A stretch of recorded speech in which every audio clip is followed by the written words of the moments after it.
The concept of stewardship as it pertains to human interactions with and use of nature is pretty well embedded in Christian environmentalism-related thought, thanks to the efforts of early waves of eco-conscious theologians and advocates.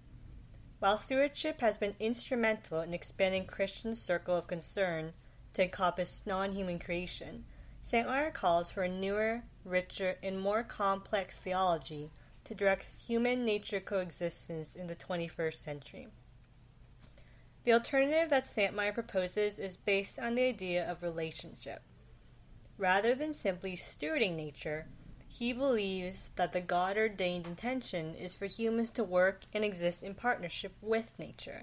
This theology of partnership that Santmire develops has three dimensions: partnership as creative intervention in nature, partnership as sensitive care of nature, and partnership as awestruck contemplation of nature.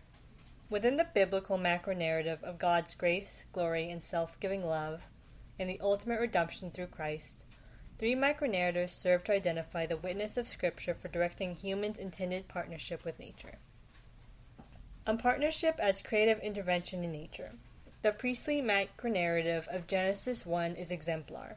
This well-known chapter delineates the 7 days of creation. It immediately sets God forward as creator.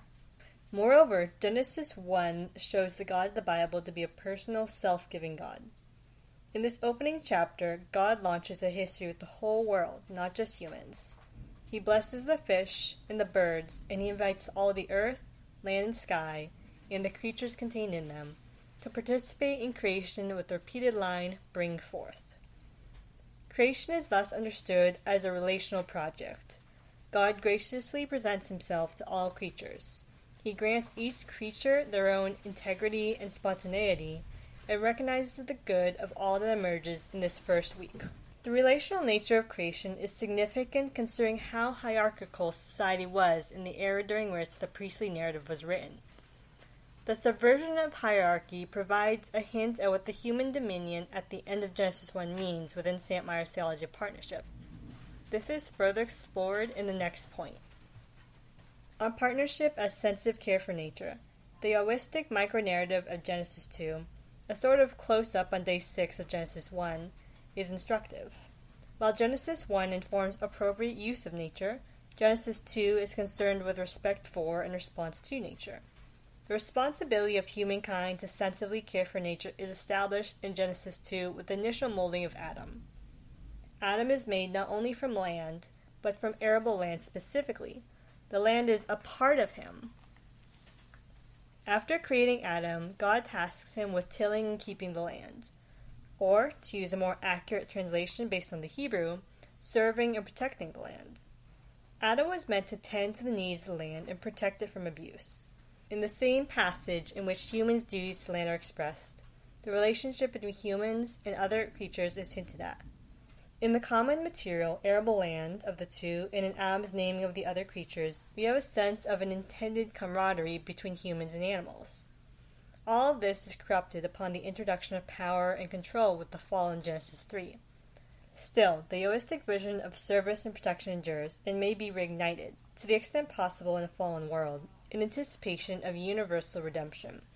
Efforts in line with this vision may help reawaken human sense of wonder for creation. On partnership as awestruck contemplation, the Jobian micronarrative provides rich illustration. While better known for its meditation on the suffering of godly people, the book of Job also contains rich imagery of the world of nature as it exists apart from humans' creative intervention and sensitive care, and apart from the divine curse of Genesis 3. To remind Job of the unfathomable depths of the Creator, he is catapulted into non-human creation in all its wildness. Sent thence, Job discovers who God is, and can do little more than stand in wonder at his Lord's noble, good, uncontainable creation. In meeting nature in this setting, wonder at the glory of God-molded nature is all that is required of Job. So it should sometimes be when humans see nature in this era. The theology of partnership with nature that Santmire introduces deepens and enriches humans' understanding of human-nature coexistence in a way that, in Santmire's view, a theology of stewardship cannot. He calls on Christians to recognize that, in addition to the partnership of God with humans, and of humans with each other, there is a scripturally revealed partnership of God with nature and of humans with nature, via creative intervention, sensitive care, and awestruck contemplation. What would it look like if that theology reached Christian churches today?